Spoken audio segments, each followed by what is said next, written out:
Hello, this is Sam Kennedy of VCU Technology Services. In this video, we are going to take a sneak peek at the new Apps for VCU email and calendar service for VCU faculty and staff. Another video is available that covers resources for getting ready to migrate and what to expect when it is your time to migrate. I encourage you to view that video as well. Apps for VCU is powered by Google Apps for Education. So if you already have a Gmail account, you're already pretty familiar with Apps for VCU. If not, don't worry, that is what this screencast is for. Google recommends you use their Chrome browser to access the service. While the Chrome browser does offer the best experience, you can use Firefox, Safari, or Internet Explorer for Apps for VCU. Internet Explorer does not handle spell checking automatically, but other than that, the non-Google browsers work fine. For this screencast, I'm going to use Google's Chrome browser for Windows. During the screencast, you will be able to see that when I click the screen, as the mouse cursor will be highlighted thusly. To log in, you want to visit the Apps for VCU site. As you can see, I already have it up here on the screen. You will see some information on the left, and on the right you will see a login button for Apps for VCU. Just click that button. This takes you to the Central Authentication Service for VCU, also known as CAS. This is what you will use to log into Apps for VCU. This is the same login used for many other online VCU services, such as the MyVCU portal. I am using a training account, which I am going to log into right now. Welcome to the email page for Apps for VCU. You might notice that I am using Windows, as I did mention that earlier. Since this is a web-based service, it will look the same no matter which browser or even operating system you use. Here, you can see I'm logged into the same account on the Apple OS X operating system using the Safari browser. I could have used Chrome for Mac, but I wanted to show that Apps for VCU offers a consistent look and feel across browsers and operating systems. Some may have to access services that require another browser. That's fine. You can use that browser to access Apps for VCU too, or run Apps for VCU in Chrome and treat Chrome as your new email and calendar client. Two browsers can operate at the same time on your computer. For the rest of the screencast, I will be using Chrome on Windows. You will notice that the Apps for VCU Google interface is pretty familiar. You will see that there's a black bar across the top, which allows you to access other tools that are part of Apps for VCU. Some of the other tools include Docs, which is also part of a new product from Google called Drive, Calendar, Contacts, and so on. Google Plus is another one of the new tools that, because I haven't logged in here, does not show up. The caveat for Google Plus is during the process of the first time to use the service, you will be asked your birth date. It is important that you indicate you are at least 13 years old. If not, Google will suspend your account, and it could take up to 2 weeks to reactivate. This means that you're not just locked out of Google Plus, you are locked out of your Google Apps for VCU account. That means you can't access email, calendar, or any of the other services until your account is reactivated. This is a Google process and we cannot resolve it locally. Every time you click on an item in the black bar, it opens up a new tab. You need to be careful because too many tabs can bog down a computer. So I might come in and click on calendar, and then I think, oh yeah, there's an email I wanted to go back and look at. So I'll click and open up email, and you can see it opens up another tab with the inbox, similar to the first tab. There's an easier way to handle this, and it's really just using the tabs, so that once I've opened up the calendar and I remember that I need to look at an email, I just simply go and click on the tab. That brings me back to the inbox. Again, too many tabs can bog down your browser and your computer.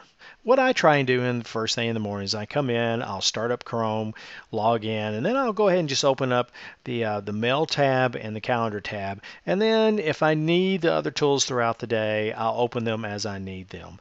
But I know I'm going to need these two. I am in and out of them all day, just part of my natural workflow. So I go ahead and just leave them open. And you know, it's a pretty good idea to do, I think, at least starting out. Just below the black bar is a search box. This is a very powerful search box. It allows you to search on the to field, the from field, and specifically you can search for words in the email, words submitted, time frames. It's really powerful. I would encourage you to use it. I'm someone that uses folders a great deal, and I've actually started using the search box much more than just digging through my folders to find an email. It is so much faster than what I've had in the past. It's really a great tool. Not surprising since Google is a search company. Just below the search box are three boxes and then some other controls over on the right. This first one just allows you to select messages. It might let you select only the read messages or the messages that haven't been read. You select it and it allows you then to do something with those messages in a group way. The refresh button is simply as it says. You push that and refreshes your inbox. So if you have any new messages that have come in since the last time I checked, you can push that button. Pretty much all that does now is mark everything as have been read. Over to the right, you'll see some arrow buttons. If you had more messages that could fit on the page, you could cycle through them for older messages so that you can try and find some messages. If you've got a lot of messages, say 100, 150, I know some people have thousands actually in their inbox. That's a way to kind of cycle through them. Before I would get into that, I would certainly use the search box to find something rather than just cycling through. And then the button with the gear is, as it says, is settings. This is the place that you can go and configure apps4VCU the way you would like. Just above that is your account name, and that's a good way to log out, but you can also manage your account if you would like, or even add another account. If you have another Gmail account and you want to keep two inboxes going at the same time, you can do that through this little control box. Now let's get to the main section of the email page. On the left, you're going to see categories in a row and a column on the left. Some of these are categorizations. Really, all of them are categorizations. The majority of them, once you get into a live count, are going to be labels. And you see I've named a couple here. One is just a folder and another is just a label. And that's really because folders and labels are essentially the same thing. Many email systems use the term folder. Google has decided to use the term label. As you'll see in a little bit, this is a really flexible tool, much more flexible than normal folders are in other email systems. In fact, they're really more like tags you might have used if you were adding tags to an image in a photo application. We'll get in a little bit more about folders here in a little bit. On the right, you're going to see this is the list of messages as it comes in. It looks pretty familiar to what you've probably seen in the past. Messages are in the order of newest is the most recent. Unread messages are bolded. Read messages are not bolded. And by default, Google takes your messages and puts them in what it calls a conversation view. And what this simply means is that all the messages that relate to each other, and generally it's a message that one person has written somebody and they've responded, and then maybe somebody else was copied in and they've responded. And it's this whole thread of messages, and it essentially groups them all together in one place. Some people can find that as being a little bit disconcerting or just aren't used to it. Some people love it. I have grown to where I really like conversations. I like having all the messages grouped together. Let me click on this message here and you can see where there was the original message and then it was replied to by myself, and if there were more messages it would just go on down. So I like conversation view. I think some people will take a while to get used to it, but once you get used to it, I think you'll like it. To read a message, you click on it. And here's the message view. As you see, you get more controls at the top. You can return back to the inbox by clicking this button. This archives a message. And essentially what archiving does is it removes this inbox label. Every message that comes into your inbox receives the inbox label. And essentially the inbox label is the folder. It's saying that this message is in your inbox folder, as it were. So archiving it simply strips it away. Doesn't mean that the message message has been deleted. In fact, if you go down to more down here on the left, you'll see all mail. You could click that and it will show all your mail and that message would be in there. All it does is just stripping the inbox label off, kind of putting it to the side, and if you need to find it later, you can search for it and find it, or perhaps you have added another label.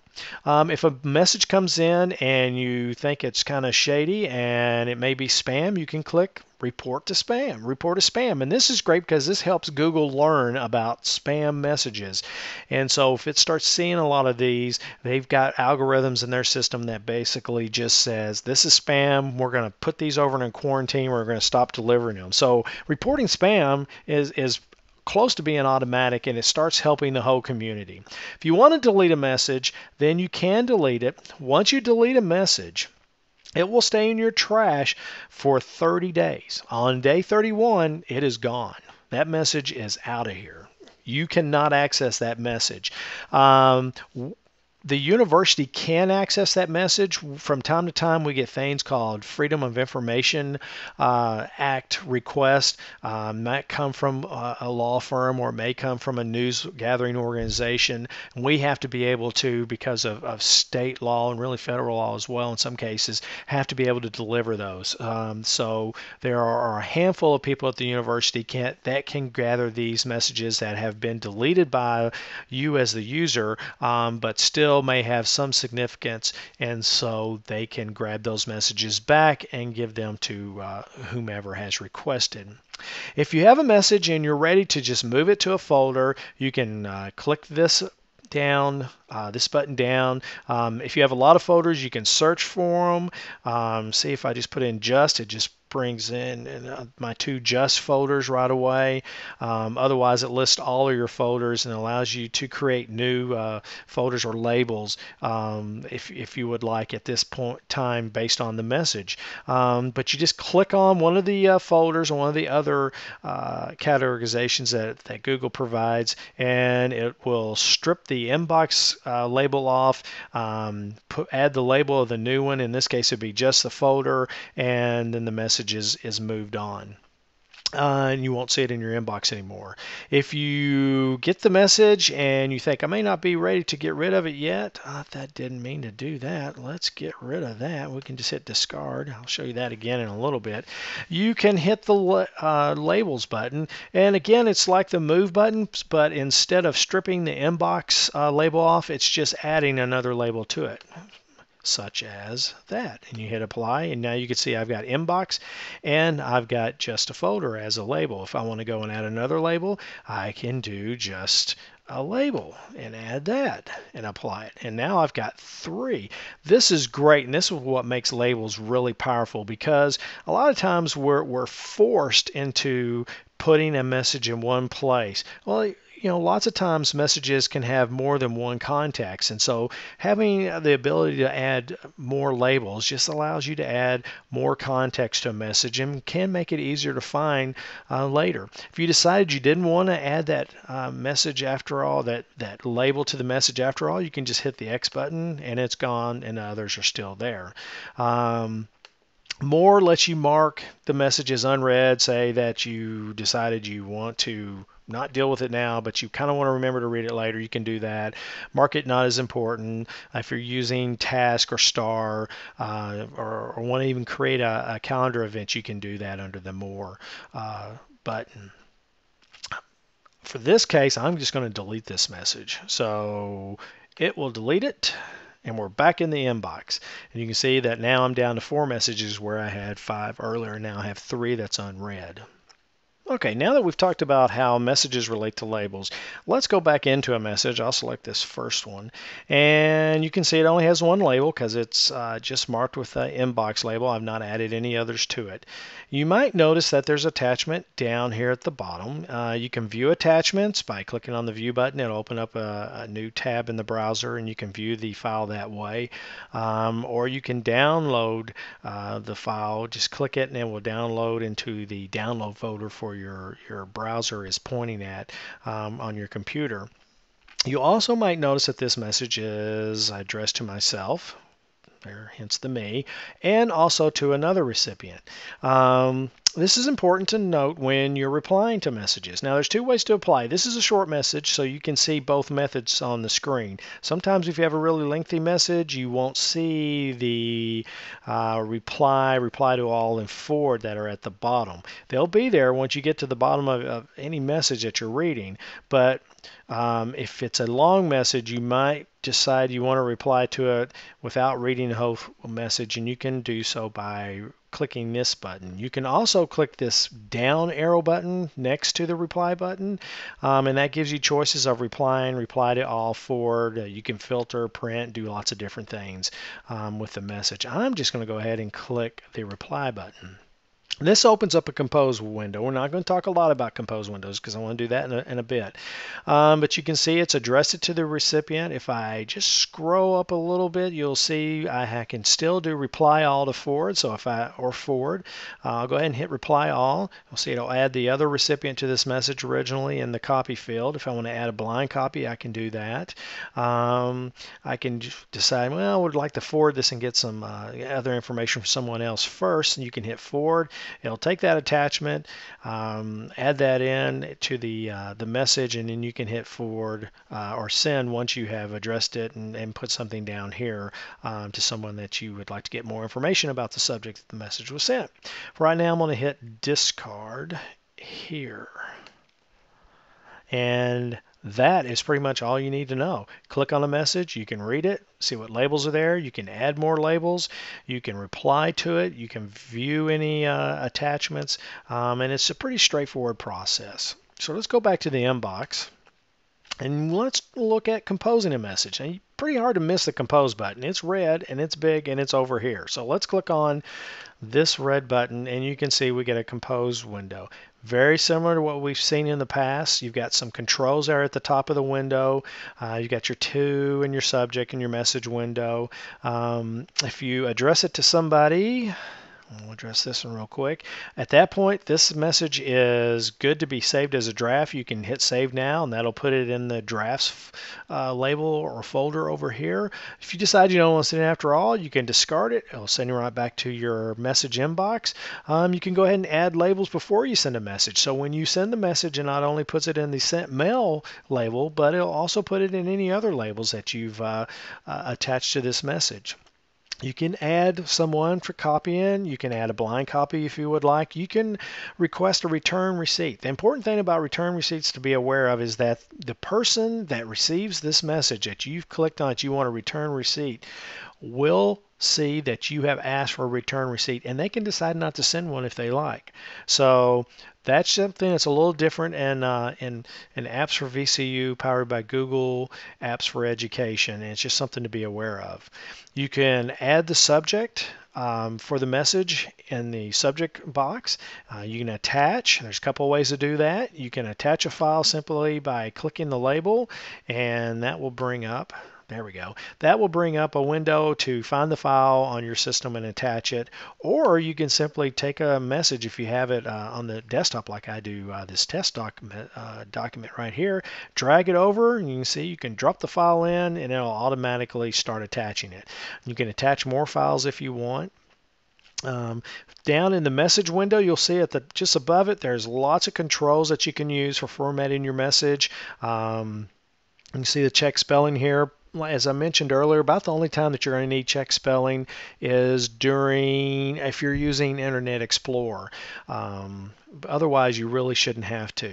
You might also notice that I've got a signature that I've set up for this account. So every time I open a message or reply a message, it's going to insert that signature right down there, and that is able to be set up in settings. I'll show you that in just a moment. And that is pretty much it. You might notice that the draft is auto-saved. Google is great about auto-saving. Every few seconds, it just auto-saves it. If it sees that there's been a change to the message, it will go ahead and save that pretty quickly. The nice thing about that is if you, for some reason, your system bugs out on you, like mine did a couple of weeks ago, I was in the middle of writing a message, and I thought, oh, I just lost that message. I didn't save it to a draft, and I had to restart the computer. And once I did and logged back in, I saw that I had a draft and it had saved it, and I'd lost virtually no parts of that message. And I went on and finished it and sent it on. So that's really a nice feature with Google Apps for Education. Okay, that's how you send or compose and send messages in Apps for VCU. Let's take a quick look at settings for mail, and then let's get into the calendar. You click the gear button up and get down to settings, and this will bring up the settings page. Two or three things that are real important here that I want to make sure to show. First is the conversation view. Remember, I was talking about how the default is that the system will have conversation view on, and it will group like messages together or messages that are in a thread. You can turn that off here. If you do, you click this control, and then what happens is that in your inbox, your messages are all exploded out essentially, and you're going to see all messages separately, the most recent at the top of your inbox. So you can do that. Take care of that here if you're not comfortable with it. I still would say work with that for a while, and I think you'll get used to it. Some people I've heard have said, I turned that off right away, and then they went back a couple weeks later and turned it on, and they lived with it for a little bit while, and now they can't imagine not having conversation view. So it's really helpful, I think. You can see you can set up a signature. This is where you will do that. You see you got a lot of controls. You can even eventually add images into your signature and hyperlink them. You see a lot of people using the Twitter or Facebook or Google Plus icons now, and you can include those in and even have them hyperlinked. So if somebody clicks on them, they can go. It'll take them to that location in the browser tab. Finally, there's the vacation settings. This is under the general tab. You can set your vacation here with the subject and a message and decide, I only want the vacation notice going to my contacts or people that are just inside VCU instead of just everyone. So that's the important ones there. Labels, you can set up labels here so that they show or don't show. So let's say follow-up. I really don't use the follow-up label. I can click, you can see at the bottom here, and it just disappeared from over here. I can always bring it back later if I want to with the show, and it shows right back up. Inbox, this is the place that you can work on using Priority Inbox. Priority Inbox I find very helpful. Take a look. There's a video over here to learn more about it. I think it's pretty helpful. If you do use Priority Inbox, make sure you hit the show markers, because that show marker, besides messages, is what you hit to tell Google, hey, this message is important for me. Messages with this subject or messages with this from this person are important to me. And it'll kind of categorize them. And I found it to be pretty helpful. The next area I want to take a look at is labs. Labs are features that are not part of the product yet. There are three that are very helpful, I think, for everybody to look at. The first is canned responses, and you can click here to enable. Canned responses are for repetitive emails that you have to send many times during the week in response to some question, some situation. These are nice. You can go in, start to hit your reply button, start to respond, and then there's a link in the message where you can insert a canned response. It drops down a list, so if you have a number of them saved, you can just pick the one that you like. So that's really helpful. Another one is the insert images lab. That one allows you to insert images into the body of your message. So if you do want to include images as part of your signature, you need to have that to help you do that. And then when you're just writing an email and say you've got a chart you want somebody to look at, you can just drop that chart in, and then it becomes part of the body of the message. It's not really just an attachment. And the last one is a preview pane. Some people are used to having a preview pane. This allows you to do a preview pane in Gmail. When you enable that, you come up with that split pane look where you have your list of messages. You click on one, and the content of the message is in the pane below that. So a lot of people find that helpful. And then finally, I want to go to themes. Themes are great. You can kind of make it the way that you want it. Lots of different choices. The thing to remember about themes is that, say you get your theme set and you make some changes to your settings, and then you go and change your theme. changing that theme can reset some of your settings. So it's just something to be aware of. If you change a theme, you might want to go check and make sure all your settings are still the same. And that is pretty much settings for the inbox. Let's take a look at calendar now. Okay, this is the calendar view in Apps for VCU. Very much same controls that you might have seen in the inbox for your email. You have a search box for calendar as well, so you can search by people, subject names, pretty much anything you can think to search on for an event. You can search it and it'll bring up a list of those events. So that's kind of nice for looking for past events, or if you're looking for a specific event. On the left, you will see there's the calendar and the date itself. You can move between different months and years. Below that are your default calendar. The default calendar is always the first one under My Calendars. Then it has Task. As you can see, I've added another calendar, and you can do this a couple different ways. One, you can simply hit this down button, and it says, it shows you can create a new calendar, or you can go into settings and create a new calendar. The reminders calendar I set up, and I wanted to show because Apps for VCU calendars does not handle reminders the same way that Lotus Notes does.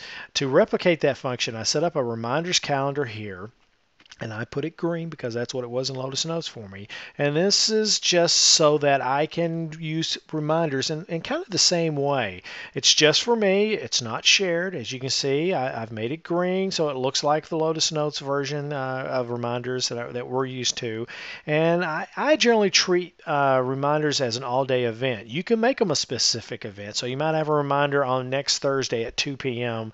But generally, I will make them as an all-day event, and they'll show up in the kind of the all-day events areas. You can see here where I've got some right here for another calendar that's actually mine that I've shared. And I'll talk a little bit more about that in a minute. You can assign colors to calendars. You can also assign colors to events. We suggest that you go with colors for calendars first, and use colors for events very sparingly, because it can get messy if you start having colored calendars and colored events. And we really think that it's better to stay away from using colors for events, because they're already going to carry forward the color that you've assigned for a calendar. The active calendar window is right here. As you can see, it is set up with the time going down to on the left. I've got it in a week view. You can do a day view if you want. You can look at a week. There's a month view. You can see how they show up. This is a configurable view. Its default is set for 4 days. You can set it up for 5 days or even longer if you want. And then you have an agenda view, which is essentially your calendar as a list. But if you're going to print out for someone, this would be a good way to do that. The More button is pretty much print or to refresh the calendar. Let's go back to the week view, and I'm going to go up here and change it. You can switch between your weeks up here with these two arrow controls. So I'm going to go ahead and do that and move it into next week. Again, you can see I've got some stuff going on here. Now, if I want to go back to today, I just click this button and it'll take me back to the current date. You will see other calendars down here. You can subscribe to other people's calendars. By default, it brings up birthdays for your contacts. You can get rid of that if you want. I have subscribed to my own personal calendar, and I can turn this on and off by just simply clicking that calendar. You see right now these blue dates are for the default calendar for this account. So if I go ahead and click this in, then I can see how those mesh up with mine, which is nice if you're looking for a date to meet with somebody. You can have their calendar on as subscribed, and you can see if they're free or busy. If that person has chosen to share their calendar with you and so that you can see event details, then I could go in and see what each one of these events are. It would show up. So instead of saying busy, it would say meeting with the VP, and had the date date, time, location, and information in here. Otherwise, the default for apps for VCU is set to basically show free and busy times, and that's it. So you can go in and set it to share it to somebody to see everything, and even be able to change and add events on your calendar. You can set it. Everything's private. Nobody can see anything. I recommend, unless you have a good reason, not doing that, because it really makes it hard when people are trying to get a bunch of people together in a group to meet. So at least allowing people to see free and busy time is pretty helpful. I like doing that. I think that's a good way to go.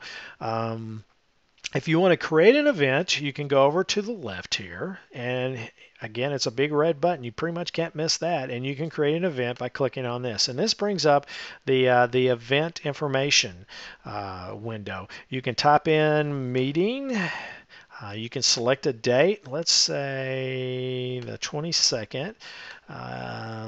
Let's change that time from 2 a.m. say to 10:30. By default, the calendar application has meetings set for an hour. In the settings, you can go in and change that if you like. You can set up a meeting as an all-day meeting if you want, and it'll show busy on your calendar. You can set up repeating events, and as you can see, you have lots of options here: daily, every weekday, every Monday, Wednesday, Friday, monthly, weekly, yearly. You have a lot of flexibility for repeating events. I'm going to go ahead and cancel that right now. You can set up the location. Now, if you want to set up the location, if it's a location that you can't really reserve, that's fine. You can put that here. Say it's an off-campus location. You can also go over here and select rooms. The collaboration services team is adding in rooms for a lot of the groups as they're moving. As you can see, I see quite a few of these. I think in the future, I will only be able to see ones that I can reserve. So if I click on, let's say, the pharmacy ones right now, see it disappear because I don't have rights to reserve that room. So let me go to tab, which is for technology administration building, and it'll bring up the rooms that are available. It'll first, you'll usually will just see the list of rooms, and then some of them will disappear, and that's because it's already checked and seen that I want to schedule this on the 22nd at 10:30, and some rooms, for instance, tab 312 is not showing, and that's because it's already reserved. So I can go ahead and add a room, let's say 412. And then I can go and here on guests, and let's say I want to invite myself because I like to meet, and you can add guests, and you can give those guests the ability to modify events or not. You can add more if you want to the event. And then if you want to add a description here, you can do that. If you want to put the meeting agenda, that's great. A lot of times what some folks will do is they'll set the a meeting, and then the meeting leader will allow others to modify the event so that the leader can add agenda items, others can add agenda items, and people know before the meeting, go and get your agenda from the description. You can add an attachment here if you would like, if there's something you want people to be aware of prior to the meeting. If you want to change the calendar for the meeting, you can do that here. You can add the event color if you want. This is one of those places, if you say if this is a meeting with a high-ranking official and you really do want this meeting to stand out for whatever reason, you could go ahead and color it bold red, and then it would show up pretty bright in your calendar. You can have reminders. By default, the system does a 10-minute reminder. I didn't like that. That kind of made me late to a couple of meetings, so I went into the settings and defaulted that to an hour. You can add multiple reminders. You can even change the default. So even though it's set to 10 minutes, I could go in and change that to hours, days, weeks, however. And I can go in and select if I want the calendar to show me as available or busy. It's default by busy. Default is busy. And the privacy is default, whatever I have it set to, whether it's public, private, or this person can see it because I've shared them, but you can go and do it on an event basis. So say that I have shared with all of the folks that report to me in my calendar, but there's a meeting that really, for whatever reason, I want to keep as being private. Even though they can see my other events, if I click the private control here, they will only see busy. on the calendar. So they might see that I have a meeting with so-and-so at this time with all the meeting information at 10 o'clock, but if they looked at 10:30, all they would see is that I'm busy, and that's all they would see.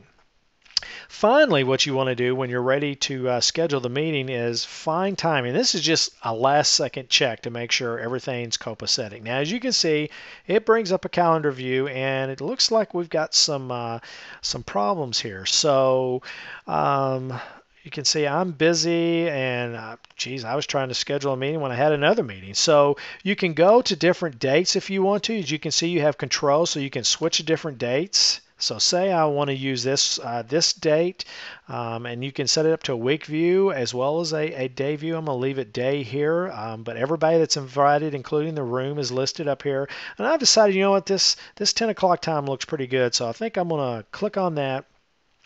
And it brings up the light shaded box, and you'll see it changed the date and the time up here. But as you can see, everything's good to go.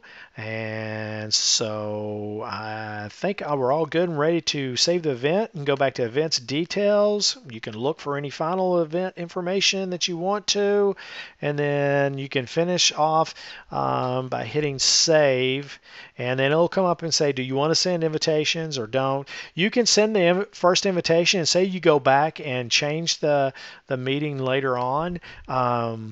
You can have it send or not send updates.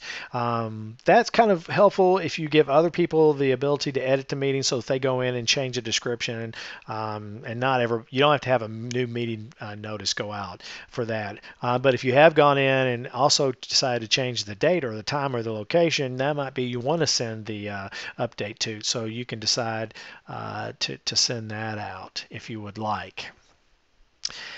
And I think that is pretty much events right now. Let's go real quick and look at settings. Settings is over here. Again, the gear icon, settings, click down on it, go down to settings, click on that. And you don't have quite as many choices as you do with email. The general, you can set your language, your current time zone, your date format, time format, meeting. There's the default meeting length I was talking about. You can change that if you'd like. Your week starts on Sunday, Saturday, however you want to do it. So there's lots of options here. You can go into calendars, and this is where you set up the shared settings. So you can go into, let's say I want to share settings here. You can see that they already have it set up here for the other apps training accounts. If you have already shared it with somebody, you can say they can make changes to events, but you can change your mind later if you want to. You can only leave it to see all event details, or make changes and manage sharing, see only free, busy, see all event details. So lots of options there. If you want to change it so nobody can see the calendar from this account, you click that off. Or you can make it so that only people, and this is really the default, people within VCU can see free, busy, not outside VCU, only VCU. If you click this, make this calendar public, then anybody could see your calendar. And you probably don't want to do that, but the default, I think, for see only, free, busy is probably the best and most convenient for everybody. You can see also, you can make it see all event details. The reason you don't see the make private is really this is your share with others. If you click that off, you have basically said, I want my calendar to be private. You can handle notifications from in settings as well. All right, that's about all I want to do here. So let's go back to the calendar. As you can see, Google is flexible with many choices. I've covered just a few here. Another video will show you how to get ready for the move to Apps for VCU. This second video will show you where to find tips for preparing your Lotus Notes account for the move and what to expect during the process of migrating from Lotus Notes to Apps for VCU. More resources and videos, as well as the Apps for VCU Getting Started Guide, can be found at the Gone Google site located at go.vcu.edu/Gone Google. I encourage you to check this site out continuously for updates during the migration process. Thanks for joining me for this sneak peek of the Apps for VCU.